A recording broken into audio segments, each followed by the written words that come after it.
Welcome to this explainer. Have you ever just paused, like actually stopped, looked around the room and realized that even though everyone you love is sitting right there physically, nobody is really present? Well, today we're diving into a deeply human question about how we actually live together. We're going to explore why absolutely every family, no matter its shape or size, really needs a protected space. A space where the outside world just can't interrupt. Picture this. It's a familiar, really quiet scene. A modern family gathers together at the end of a long day. Maybe they sit down around the dinner table, or maybe they're just hanging out in the living room on a lazy Sunday afternoon. The house is quiet, the lighting is soft. It's a scene we all know so well, right? From the outside, it looks like the absolute perfect picture of domestic connection. The food is there, it's warm, it's inviting. The plates are getting passed around. Everything in that physical environment is perfectly set up for connection, for comfort, and for just shedding all the heavy stress of the day.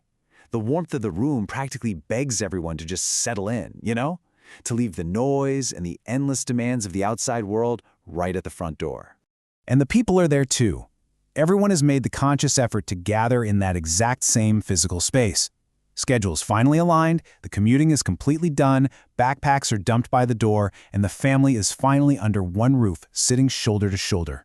But if you look a little closer beneath the surface of this gathering, there's this subtle, almost invisible tension. Because while everyone is physically in the same room, each person is partly somewhere else entirely.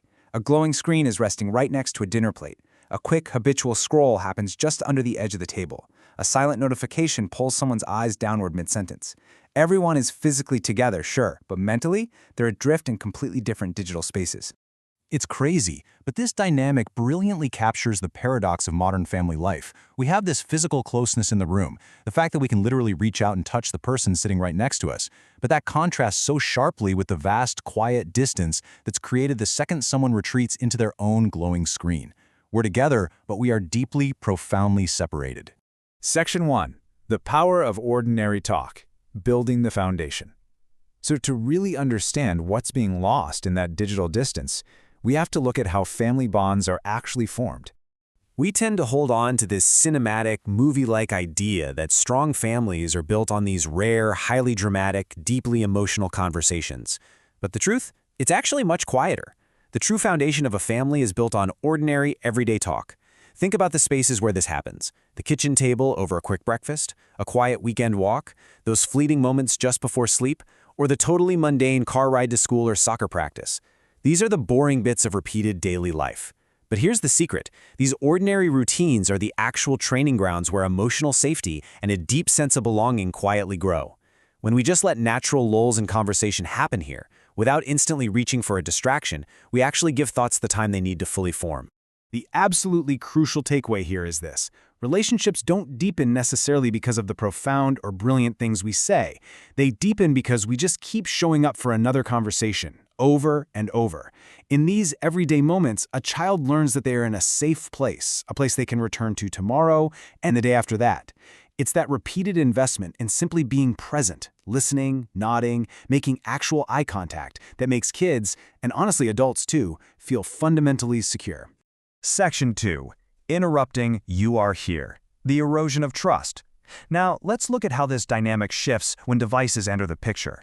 When we start bringing phones into these shared, quiet moments, we aren't just multitasking, we're changing the subtle mechanics of trust within the family. We're actively interrupting that vital feeling of, you are here with me. Consider this highly relatable scenario. A parent genuinely wants to connect, so they ask, how was school? But simultaneously, almost like a reflex, they check an incoming email or glance at a text message right in the middle of their sentence. The child begins to share something small, maybe a tiny frustration or a minor victory from the playground, but then they stop. They just pause. They stop because the parent's eyes have broken contact, and in that split second, the connection is severed. Even if the parent quickly says, no, keep going, I'm listening, an unspoken message has already been delivered loud and clear. The message a child, or let's be real, even a partner, receives in that moment is, you are competing for my attention with the entire outside world, and right now, you're losing. It's a tiny, fleeting moment, but over time, it slowly teaches them that their voice is simply less important than whatever's happening on that screen. And that brings us to a really heavy question we all need to deeply reflect on. What happens when every shared space is interruptible? Like when a conversation can always be paused for a random notification? Well, what happens is a slow, quiet erosion of vulnerability. If we constantly feel like we might be interrupted at any second, we just keep our conversations light. We avoid the messy, the difficult, or the deeply personal topics. Because empathy requires time. It requires emotional discipline. And most importantly, it requires a clear signal that someone is truly there for the duration. Section 3. The need for sacred spaces, protecting connection. Recognizing this isn't about feeling guilty or blaming parents. It's simply about looking at the environment we're living in and making a positive change. We need a deliberate, almost architectural solution to this modern drift. We need to create what we can warmly call sacred spaces within our daily routines. A sacred space is a physical place or a specific block of time that is intentionally protected from devices. It's completely device-free. But here's the key. It is not a punishment. It's not some strict disciplinary measure. Actually, it's a carefully guarded sanctuary where natural conversation can just unfold without any competition at all.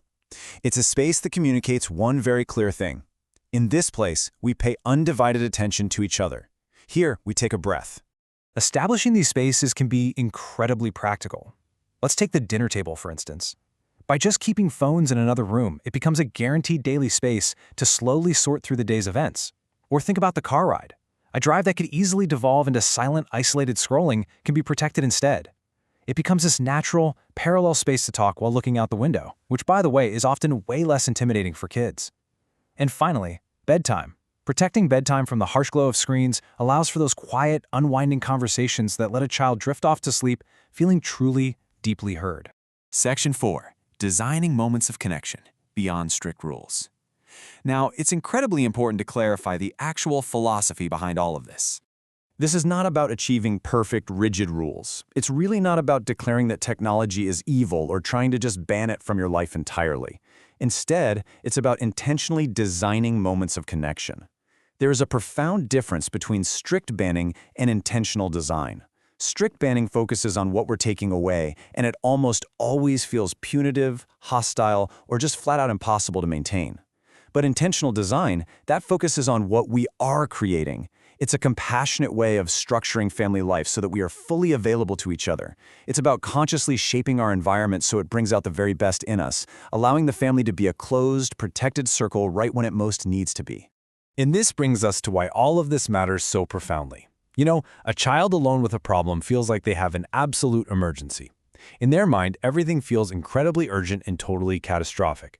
But a child in conversation with an attentive, present adult slowly learns a sense of proportion. By simply offering undivided attention, a parent helps turn what feels like a massive, world-ending crisis into a manageable conversation. But you just cannot teach that proportion, and you cannot offer that comfort if you're constantly distracted.